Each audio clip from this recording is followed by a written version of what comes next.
তাই মোৰ major student আছিলে আৰু মই এগৰাকী প্ৰতিভাৱান ছাত্ৰীক হেৰুৱালোঁ। আচলতে মোৰ বিভাগটোত মই অকলশৰীয়া। যোৱাবাৰ আমাৰ বিভাগৰ আনগৰাকী শিক্ষক তেখেত ৰিটায়াৰ্ড হৈছে, শিক্ষয়িত্ৰী তেখেত ৰিটায়াৰ্ড হৈছে। তাৰপিছতে মই অকলশৰীয়াকৈ আমাৰ বিভাগটো আমি দুজনীয়ে ইমান বছৰে চলাইছিলোঁ। আৰু আজি গোটেই ল'ৰা ছোৱালীখিনি আমাৰ আচলতে সন্তানৰ নিচিনা। প্ৰত্যেকটো ল'ৰা ছোৱালী আমি ভালকৈ জানো।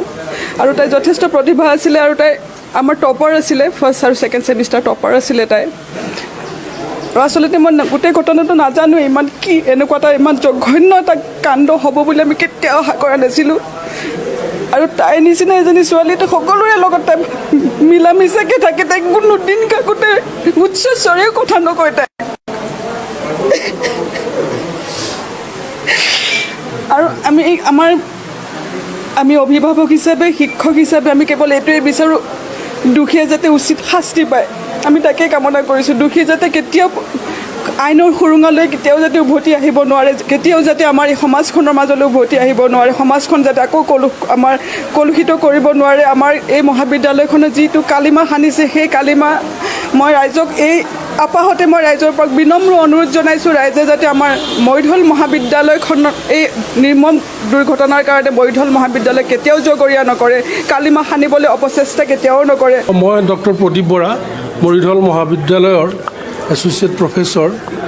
আৰু এই আমাৰ যি ঘটনা ইতিমধ্যে হৈ গৈছে যোৱা 21 তাৰিখে, এইটোৰ লগত আমি সম্পূৰ্ণভাৱে জড়িত হৈ আছোঁ।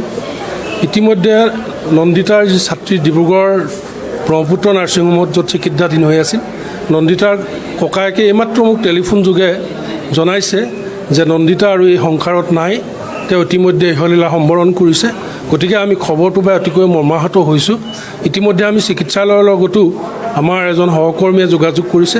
ইতিমধ্যে বিষয়টো আনুষ্ঠানিকভাৱে চিকিৎসালয়ে ডিক্লেয়াৰ কৰিছে, নন্দিতা ইহ সংসাৰৰ পৰা আমাৰ মাজৰ পৰা মেলানি মাগিছে। আমি নন্দিতাৰ আত্মাৰ চিৰশান্তি কামনা কৰিছোঁ পৰিয়ালে, আৰু আমি মৰ্মাহত হৈছোঁ। ইতিমধ্যে আমি ডিব্ৰুগড় যাবৰ কাৰণে আমাৰ মহাবিদ্যালয়ৰ পৰিয়ালবৰ্গই আমি সাজু হৈছোঁ নন্দিতাৰ কাষলৈ যাবৰ কাৰণে। আমি এইখিনিকে এতিয়া আপোনালোকক জনাইছোঁ। আৰু মৰণোত্তৰ মষ্ট প্ৰবেবলি তেখেতৰ আছাম মেডিকেল কলেজত তেওঁ মৰণোত্তৰ পৰীক্ষা সম্পন্ন কৰিব লাগিব। ইতিমধ্যে সেইখিনি চিকিৎসকে নিশ্চয় পৰামৰ্শ আগবঢ়াব। মই বাকৰুদ্ধ, আচলতে খুব আঘাত লাগিছে, দুখ পাইছোঁ।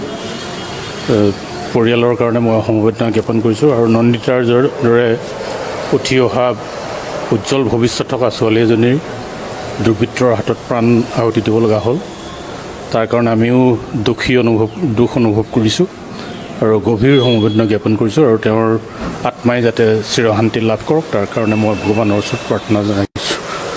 মোৰ আৰু ক'ব লগা নাই, অন্তৰত বহুত আঘাত লাগিছে। আমি নিৰুপায় একেবাৰে। আমাৰ কৰিব লগা যিখিনি আছে কৰিলোঁ, কিন্তু আমি তথাপিও দুখমুক্ত যে হৈছোঁ এইটো আমি অনুভৱ কৰিব পৰা নাই। আমিয়ে যেন দুখী তেনেকুৱা ধৰণৰ অনুভৱ আহিছে। আমাৰ এই ছোৱালী আছিলে, আমাৰ ইয়াতে পঢ়িছিলে, কিন্তু তেওঁলোকৰ দুইজনী ছোৱালীয়ে বহুত ভাল ছোৱালী আছিলে, অলৰাউণ্ডাৰ বুলিয়ে ক'ব পাৰি। বিভিন্ন ক্ষেত্ৰত তেওঁলোকৰ পাৰদৰ্শিতা আছিলে, পঢ়া শুনাটো ভাল আছিলে। গতিকে তেওঁলোকৰ প্ৰতি আমি শ্ৰদ্ধা নিবেদন কৰিছোঁ। তেওঁলোকৰ আত্মাই চিৰশান্তি লাভ কৰক, আৰু যি দুৰ্বৃত্তৰ হাতত তেওঁলোকে প্ৰাণ আহুতি দিবলগীয়া হ'ল, সেই দুৰ্বৃত্তৰ যাতে আইনৰ গণ্ডিৰ পৰা বাহিৰ হৈ যাব নোৱাৰে, সৰকি যাব নোৱাৰে, তাৰ কাৰণে মই সকলোকে আহ্বান জনাইছোঁ। সংশ্লিষ্ট যিবিলাক কৰ্তৃপক্ষৰ হাতত সেই ক্ষমতাটো আছে, তেখেতসকলৰ প্ৰতি